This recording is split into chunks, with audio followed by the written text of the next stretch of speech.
I paid for my daughter's entire wedding, then found out my name wasn't on the guest list and her in-laws had taken all the credit. They thought I'd keep paying until the empty vineyard proved them wrong. I swear to you, I never meant for it to end like this. I didn't go looking for revenge. I'm not the teach them a lesson kind of guy. I was a single dad who gave everything I had to raise my daughter after her mom walked out when she was 4. I did the ponytails for kindergarten. I packed her lunches. I worked overtime to make sure we could afford piano lessons because she wanted to play like the girls in the movies. I gave her everything, maybe too much. Her name's Emma. She just turned 27. She's always been bright, sharp as a tack, that one. Headstrong, beautiful like her mom, but with a steelier edge. When she was little, people used to say she was an old soul.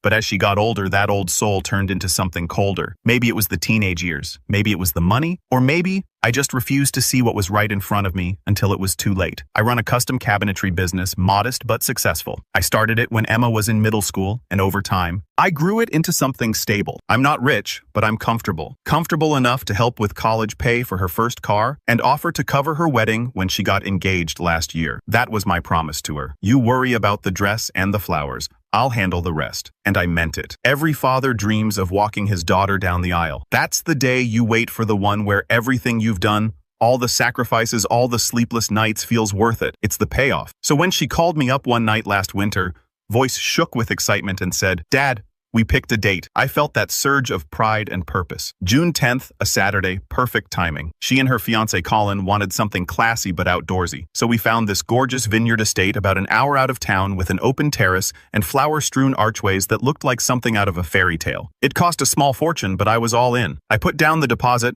booked the catering company, even fronted extra for a string quartet she'd seen on TikTok and absolutely needed. Every time she came to me with a new request, I nodded and pulled out the card because that's what dads do. Right? I don't have anyone else. I never remarried. My own parents passed away a few years ago. Emma is my whole world, and that's the part that makes this all so hard to swallow because I didn't see the shift not right away. It started small little things. I'd ask about the guest list, and she'd brush me off with, "Oh, Colin's handling that." I offered to help with decorations, and she said, "Actually, my future mother-in-law has it covered." One day, I showed up to the venue to check on something with the coordinator, and Emma wasn't there. She'd rescheduled the meeting without telling me. Sorry, Dad must have slipped my mind. I kept chalking it up to wedding stress. Brides get flustered. People get overwhelmed. No big deal. But then came the florist consultation. Emma had begged me to attend because she said she wanted my opinion. I showed up early, latte in hand, and waited over an hour. No show. When I finally texted her, she replied, "Oh, shoot, thought I told you we moved it to Friday." That was the third time something like that had happened. Each time I gave her the benefit of the doubt. Each time she gave me less of herself in return. Still, I didn't complain. I kept paying the invoices. I figured maybe she was just trying to assert her independence. Maybe she didn't want me hovering. Maybe she was trying to prove she wasn't Daddy's little girl anymore. I told myself all of that. I swallowed every snub with a smile until the tux fitting. I'd been asking about it for weeks. Her fiancé Colin was already fitted. The groomsmen were scheduled, but every time I brought it up, "Hey, when should I go in for mine?" she dodged the question. "Oh, let me check with Colin. I think we're doing things a bit differently." Eventually, she told me they were going for a more casual look. No suits for the dads, just button-downs. I didn't love the idea, but I played along. It wasn't until I bumped into Colin's dad at the hardware store that I found out he'd been fitted weeks ago for a full custom tuxedo. That one stung. I went home that night and just sat on the couch staring at the wedding binder I'd been keeping for months. Tabs for vendors, seating, chart, budget, color-coded Post-its, notes on timelines. I'd been so involved in the beginning, so present, and slowly I was being erased. Still, I didn't want to believe anything bad, not about Emma. But then something happened. Something small, almost insignificant. But it stuck with me. We were having lunch at this little cafe she loves, going over the wine list. She was distracted, tapping her phone, half listening. I asked her if I should prepare a toast for the reception. She looked up and said, "Oh, we're actually not doing speeches." That hit me like a punch in the gut. "No speeches?" I asked, trying to keep my voice level. She shrugged. "It just slows everything down, and we want it to feel more like a party, not a ceremony." I nodded, said I understood, but inside something twisted.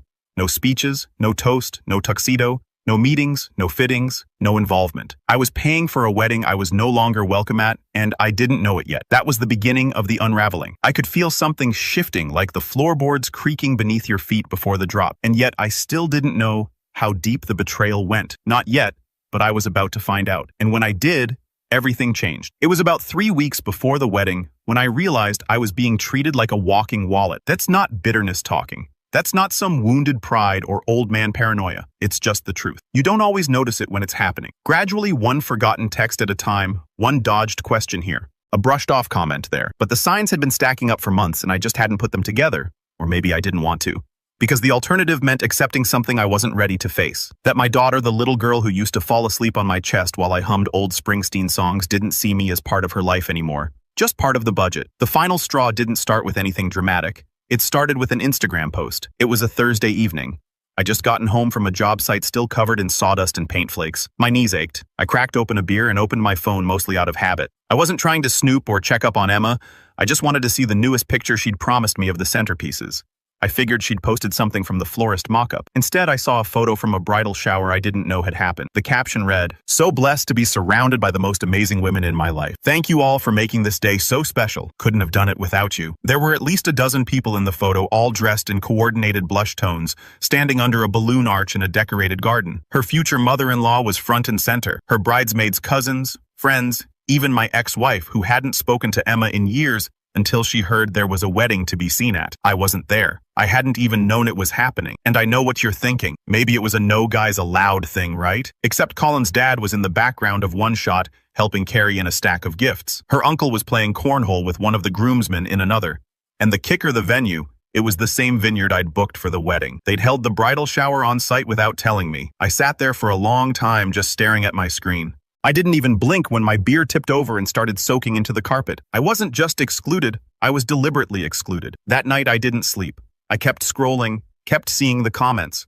People gushing about how gorgeous the shower looked, how amazing her in-laws were, how hands-on her future family had been. And then one comment hit like a knife to the chest. So sweet of Colin's parents to make this happen. Wait, what I'd been paying every invoice that came in? I'd written the checks, signed the contracts. But her future in-laws were taking credit now. At 2 a.m., I finally worked up the nerve to call Emma. I didn't expect her to answer, but she did, sounding half asleep and annoyed. "Dad, everything okay?" I tried to keep my voice calm, but I couldn't hide the edge. "When was the bridal shower?" She paused. "Last Saturday." "What? You didn't think I'd want to be there?" Another pause. "It was just for close friends and family." I blinked. "I am family," she sighed, and I could picture her rubbing her temples like I was the one being difficult. "Dad, I didn't think you'd want to come." It was kind of last minute. Last minute, there were hand-painted signs and custom cupcakes with her initials on them. That wasn't last minute. That was planned. "You used my venue," I said. "Did you at least check with the coordinator? What if it messed with the wedding setup?" "It didn't," she snapped. "Everything was fine." There was a long silence. I don't know what I expected her to say. An apology? A laugh? Some kind of explanation. But all she said was, "Are we done here? I'm really tired." And just like that, she hung up. That was the first time I felt truly replaced, not just forgotten replaced. I started noticing other things after that. The catering invoice had a secondary contact, listed now her mother-in-law. The photographer emailed me asking if I was still the point person, or if he should follow up with Colin's family. The string quartet? Yes. The one I paid extra for texted to confirm the new rehearsal date. New rehearsal date, I called Emma again straight to voicemail. So I called the coordinator, and that's when the floor dropped out. "Hi, Derek," she said a little too chipper. "Everything's coming together beautifully. The new date is perfect. So glad they moved it up. It's going to be stunning with the early summer blooms." "Moved it up," I said slowly. "What are you talking about?" A pause. "Oh, I thought you knew. Colin and Emma rescheduled to May 27th. Didn't they tell you May 27th 2 weeks earlier?" I didn't say anything. I couldn't. "Is everything okay?" she asked. I mumbled something about needing to double-check my calendar and hung up. That's when I lost it. I stood in my kitchen staring at the wall, feeling like someone had taken a bat to the side of my head. It was so deliberate, so calculated. She hadn't just excluded me from a bridal shower or pushed me to the sidelines. She had rescheduled her entire wedding behind my back, on my dime. Why? Why would she do that? I must have looked like a ghost because even my dog Baxter stayed away from me that night. I just sat there turning it over and over in my head. What had I done to deserve this? Had I been too strict when she was younger? Too soft? Too present? Not present enough. I went back through every text, every email. I checked my calendar. Emma had been vague about the dates lately, always saying we're still locking things in, or we're trying to make sure it works for everyone. I'd assumed we were still on for June 10th. Every invoice was under that date. Every vendor was prepped for that timeline, except apparently they weren't anymore. Colin's family had quietly taken over, and Emma had let them. It was that night I remembered something she'd said back when she first got engaged. I'd asked her about her budget, and she'd laughed and said, "Honestly, I just want a pretty wedding. I don't care about the details." At the time, it seemed innocent, naive. Now it felt like a red flag I should have paid more attention to. She didn't care about the details. She just wanted the show, and now she had it without. But here's the part that still keeps me up at night. I don't think she ever planned to tell me. Not after the reschedule. Not after the vendors had been shifted. I think she was hoping I'd just keep sending checks trusting her. I think she figured I'd find out afterward that I'd be hurt, sure, but it would be too late to do anything. And by then, the photos would be posted, the videos edited, and I'd be an afterthought, just a name on a receipt. That was the night everything changed for me. Up until then, I'd been trying to be the bigger person, the supportive dad. I kept hoping she'd come around, that this was all just wedding stress and she'd snap out of it. But that night, something in me snapped instead. I stopped being sad, and I started getting angry because this wasn't just about a wedding anymore. This was about respect. This was about dignity. This was about a man who had given everything he had to a daughter who now saw him as nothing more than an open wallet and a background prop. And I wasn't going to let her get away with it. Not without understanding exactly what she'd done. Not without consequences. The week after I found out Emma had changed the wedding date, without telling me, I went silent. I didn't call. I didn't text. I didn't even open her messages when they started trickling in a few days later. At first, it was just a couple of casual updates. Catering menu finalized, or sent my dress to the tailor, as if nothing had happened. Then came the just checking in texts, and then the guilt bait. Are you mad at me? Followed by, you've been weird lately, Dad. Can we talk? Each one made my jaw clench, but I didn't answer. I needed space, not just from her, but from the entire mess I had allowed to grow around me. Because I wasn't just mourning the wedding, I was mourning my role in her life. I had spent years being a father who showed up, who worked hard, who didn't date again after her mom left, because I thought Emma needed all of me. I built everything around her, and somehow that had turned me into a background character in my own story. The realization hit like a slow-moving train. I didn't know who I was without her needing me. For the first few days, I barely left the house. I'd go to work, come home, heat up leftovers, and sit on the porch with Baxter curled up at my feet. I wasn't watching TV or reading or doing anything productive. I just sat, letting it all sink in, feeling hollow, feeling stupid. How had I not seen this coming? The worst part wasn't even the betrayal. It was the feeling that I had raised someone who could do this to me. There was one night, maybe 4 or 5 days into the silence, where I cracked. I had just opened the envelope from the florist confirming a final invoice for an arrangement I hadn't even agreed to. The flowers were no longer white roses and eucalyptus like Emma had originally planned. They'd been changed to blush peonies and wild orchids. Different look, different date, different everything. I stood there in the kitchen, invoice in one hand, beer in the other, and suddenly I dropped both and grabbed the trash can and just flipped it. Tossed the whole thing across the room. Baxter jumped and barked. I yelled just one loud, guttural sound that didn't even sound like a word. Then I sat on the floor surrounded by a mess of receipts and peanut butter lids and old envelopes, and I cried. I hadn't cried in years, but I did that night. Not like a movie cry either. It was ugly. My whole body shook, my nose ran. I must have looked like a wreck sitting there in my jeans arms around my knees like some kid in a corner. That was my rock bottom. But something changed the next morning. I woke up, eyes, crusty head pounding, and walked into the kitchen to clean up the mess. As I picked up a crumpled flyer from the florist, I noticed something scribbled on the back in my handwriting. A to-do list from months ago, back when I was still excited about the wedding. Back when Emma was still including me. And at the bottom of the list, in big, hopeful letters, I had written speech. Tell her how proud I am. I stared at that line for a long time, because no matter how angry I was, it was still true. I was proud of her. I always had been. But pride wasn't the same thing as blind loyalty. Pride didn't mean I had to keep letting her walk over me. That's when I decided I was done begging for space in her life. I wasn't going to chase her. I wasn't going to keep trying to wedge myself into a celebration I clearly wasn't wanted at.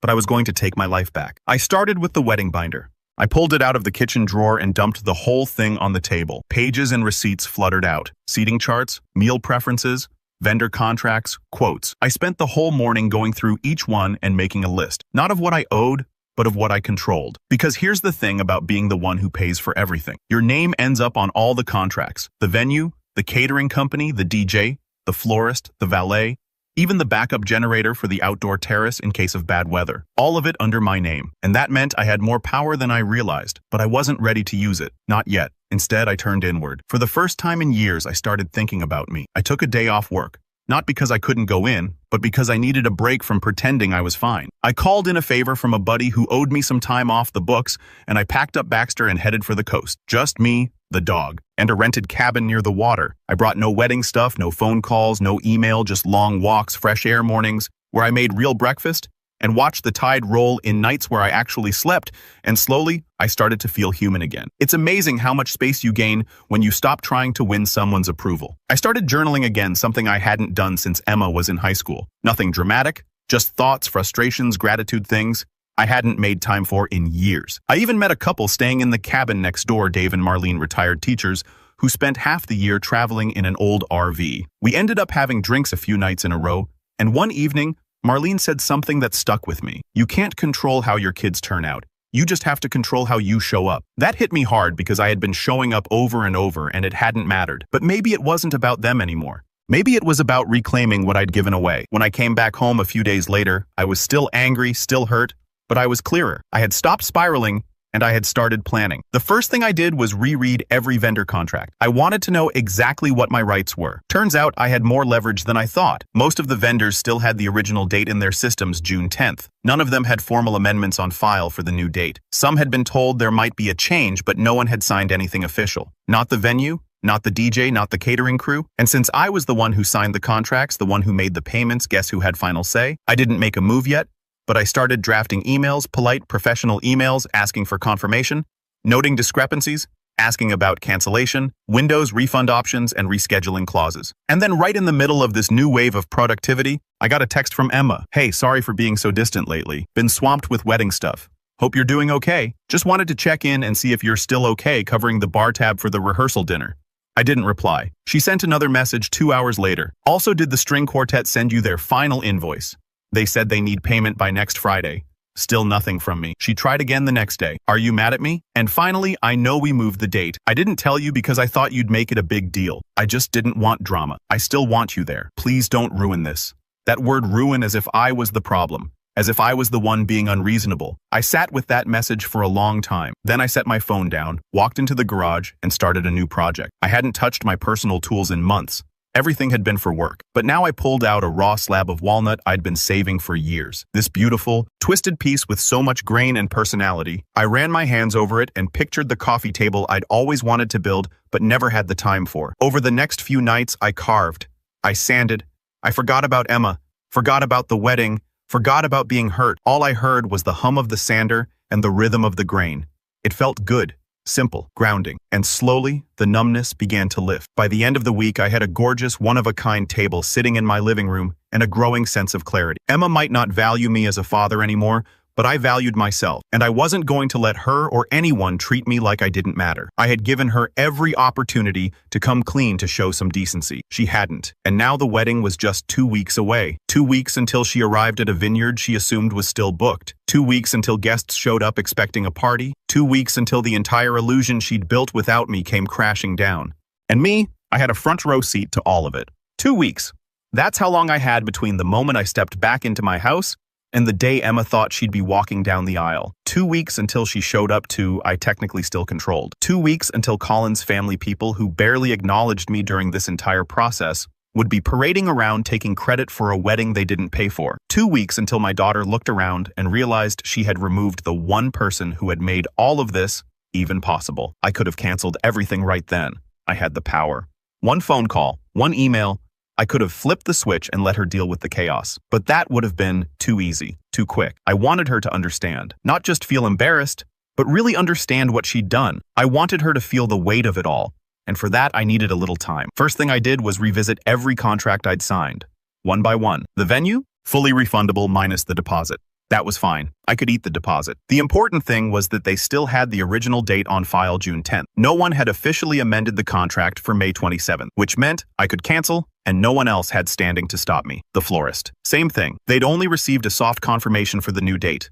Never anything in writing. Still under my name. Still my account. Catering trickier. They had more advanced prep and shorter notice periods, but I'd paid for the upgraded menu, and as long as I canceled by the Monday before the wedding, I'd get back most of it. The string quartet was the easiest. I'd already emailed them the week prior asking them to confirm the original June date. They replied saying they'd had some confusion with Emma and had decided to hold both dates open just in case. I thanked them for their patience and said I'd be in touch soon. In other words, everything was still on my terms, and the clock was ticking. At this point, Emma still hadn't directly apologized or explained anything. Just that vague, half-hearted text asking me not to ruin things. She never once said, "I'm sorry I changed the date without telling you." She never said, "Thank you for everything you've done." It was always, "Are you still paying for this? Did you send the deposit? Can you make sure the valet has extra hands?" No remorse. No ownership, just assumption. So I decided to give her what she wanted for now. I sent a text, short and simple. "Hey, sorry for being distant.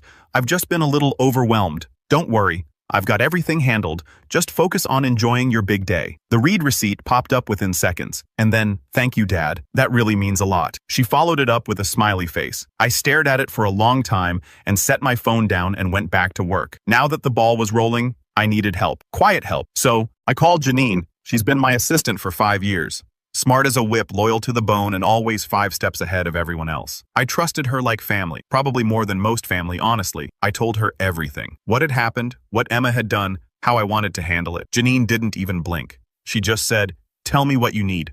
We made a plan. She helped me draft a clean cancellation letter for each vendor. Not emotional, not messy. Just due to a change in family circumstances, we regretfully must cancel our booking for the original June 10th reservation. We didn't mention May 27th. We didn't mention Emma, just kept it clean and tight. We staggered the cancellations one every other day, slowly enough to not draw attention, but methodical enough that by the end of the following week, everything would be off the books. The florist went first, then the DJ, then the catering. The venue was last. I was holding on to that one like a loaded weapon. Meanwhile, I made another move, something a little sneakier. I had Janine reach out to the venue coordinator as Derek's event manager using a separate email account. She asked for a full rundown of the May 27th details, citing internal scheduling, and saying we were reviewing all event overlaps. The coordinator, not sensing anything off, forwarded the entire updated itinerary that Emma had provided them. And that's when I saw the guest list over 150 names. None of them knew I wasn't invited. They had RSVP'd, assuming the father of the bride would be there, assuming I'd be making a toast, walking her down the aisle, standing by her side. The only one who knew the truth was Emma, and apparently that had suited her just fine. For now, I sat with that for a while, wondered what her plan was. Was she just going to tell people I had a work conflict, that I was sick, or was she hoping no one would ask? It didn't matter because soon the truth would speak for itself. I decided to make one final visit to the venue just to see it again, not for nostalgia, for closure. The estate was quiet when I pulled up. The gardens were in bloom, rows of soft lavender swaying in the breeze. I parked near the back where deliveries usually come in and walked the perimeter like I used to back when I was still excited. Back when I'd been mapping out where the bar would go, where the dance floor would sit, where I'd give the speech I never got to write. I stopped near the arbor, an elegant wooden arch draped in silk and ivy, now empty and waiting. It was supposed to be the spot where I'd walk her toward the rest of her life. Instead, I was walking away from the ruins of what we used to be. I turned to leave, and that's when I saw her. Emma. She was across the terrace with Colin facing away from me. They were talking to the coordinator, pointing at things, nodding, laughing. It hit me like a brick. She looked happy. Not nervous, not guilty, not conflicted, just happy. And for the first time in months, I didn't feel like crying. I felt free. I walked away without saying a word. Back at home, I finalized the rest of the emails. Janine double-checked everything, confirmed refund schedules, and made sure all the contact info was scrubbed clean. The only thing left untouched was the venue. And then right on cue, I got a text from Emma. Just wanted to say thank you again for handling everything. You really came through. Rehearsals Friday night at 6 o'clock if you can make it. Totally understand if not. I didn't reply because there wouldn't be a rehearsal. There wouldn't be a wedding. Not the one she thought anyway. What she didn't realize, what none of them realized, was that you can't build something beautiful on a foundation of lies and expect it to stand. And when you treat people like tools, eventually, they stop working for you. She was about to learn that lesson in the harshest way possible. The morning of May 27th dawned crisp and clear.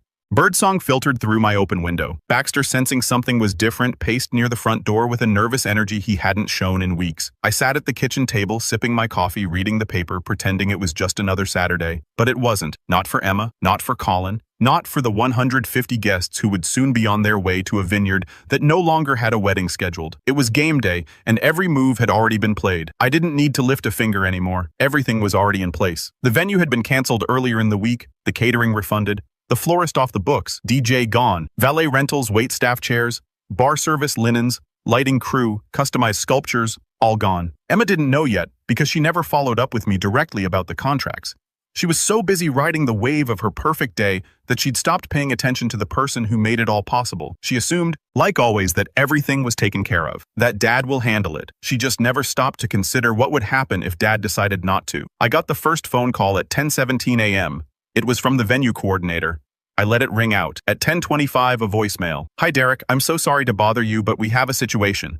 There's a large group here, Emma's party, and they're saying, today's the wedding, but we don't have them on the schedule anymore. I know you canceled earlier this week, and we confirmed it via email. Can you please call me?" I smiled and took another sip of coffee. At 10:47 a.m., the first text from Emma. "Dad, where are you? They're saying we don't have the venue anymore. Please call me right now." Then another seconds later. "What's going on? Why is nothing here? Where are the flowers, the food, the string quartet? Then did you cancel everything? I didn't answer. Because what do you say to someone who spent months treating you like you're invisible, only to suddenly remember you exist the moment their fantasy crumbles? By noon, the situation had gone nuclear. Janine, who was monitoring everything from her laptop at home, sent me screenshots from Facebook and Instagram. Posts were being deleted left and right. Comments were pouring in. What happened? We just drove an hour for this. No chairs, no music, no food. Is the wedding canceled? Someone said the father of the bride pulled the plug. We were told this was fully paid for. WTH is going on. Colin's aunt posted a photo of the empty courtyard with the caption, "Absolutely disgraceful. Never seen anything like this in my life." Then came the calls. Colin's mother called 3 times in a row straight to voicemail. Colin's father left me a message laced with passive-aggressive calm. "Derek, we need to talk. I'm not sure what your intentions were here, but we need to resolve this immediately before lawyers get involved." Lawyers? Of course! As if they had a leg to stand on. As if I hadn't followed every contract to the letter. As if I didn't have email confirmations, refund receipts, and signed cancellation notices. As if they had paid a dime for any of it. But the one call that truly hit me came at 12:38 p.m. Emma. She didn't sound angry anymore. She sounded broken. "Dad," she whispered, her voice trembling. "I don't know what happened. I don't know why you did this. I'm standing here in my dress. Everyone's looking at me like I'm crazy. Colin's mom is losing it. We have no food, no music, nothing. Did I do something so bad that you'd want to humiliate me like this?" I didn't respond. Not because I wanted to twist the knife, but because I knew there was nothing I could say in that moment that she was ready to hear. She needed to sit in it, feel it, understand it. By late afternoon, the guests had all left, some quietly awkwardly, others loudly in outrage. One of Emma's bridesmaids posted a cryptic story about not everyone deserves a happy ending. A cousin posted a selfie in front of a locked catering truck with the caption, "Guess we're doing McDonald's instead." I turned off my phone for the rest of the day. I took Baxter for a long walk, came home, grilled a steak, and watched an old Clint Eastwood movie. That was the calmest night I had in years. The fallout was exactly what you'd expect. Monday morning, Emma showed up at my house. She didn't knock, she banged. I opened the door calm as could be. She looked ruined. Mascara still smudged under her eyes. Hair pulled back in a messy knot. She wasn't wearing the dress anymore, but she looked like she'd aged 5 years in 2 days. Why, she demanded. I stood aside. "You want to come in?" She hesitated, then walked past me into the living room. For a long time, she just stood there, staring at the half-finished walnut coffee table in the center of the room. Then she turned. "You could have just talked to me," she said. "You didn't have to sabotage everything." I nodded slowly. "You're right. I could have. But would you have listened?" Her jaw clenched. "You humiliated me." "No," I said quietly. "You humiliated yourself when you changed the date and didn't tell me. When you excluded me from everything but the bill. When you let your in-laws take credit for my money. That's what humiliated you. I just stopped pretending everything was okay." Tears welled up in her eyes, but she didn't cry. "Not yet. I just wanted the day to be perfect," she said. "And you were being so intense about everything. You were hovering." I gave a bitter chuckle. "I wasn't hovering, Emma. I was involved. There's a difference." Silence. She looked down at her feet. "What do I tell people?" I shrugged. "That's your problem now." She swallowed hard. "Colin's family is furious." "They'll get over it," I said. "Or they won't." More silence. And then finally, the question I'd been waiting for. "Do you hate me?" I looked at her for a long moment. My daughter, my little girl, the one I used to carry on my shoulders through pumpkin patches, the one I stayed up with all night when she had the flu, the one who used to draw crayon hearts and tape them to my workbench. "I don't hate you," I said, "but I don't trust you right now, and I don't know if I like the person you've become." That landed hard. She didn't argue, didn't beg, didn't apologize. She just nodded, eyes glassy, and walked out of my house. That was the last time we spoke for almost 4 months. She and Colin didn't reschedule the wedding. They eloped a few weeks later in a courthouse ceremony with just a few friends. No flowers, no music, no Instagram photos, just a generic caption and a quiet announcement. I didn't attend. She didn't invite me. Colin's parents haven't spoken to me since, but I sleep just fine. Eventually, Emma reached back out. We started meeting for coffee every few weeks. Slowly, carefully. There are long silences between us now. Spaces where laughter used to live, but at least she's trying. She never directly apologized, but one day she handed me a small box. Inside was a wooden pocket watch I'd once admired at an antique store years ago. Engraved on the back were the words, "You were there. I just stopped seeing you." And I guess that's the truth. I didn't ruin her wedding. She ruined our relationship. I just stopped paying for the privilege of being ignored. And I'll end with this. Sometimes the most powerful revenge is simply removing yourself from someone's fantasy and watching the whole thing collapse without you.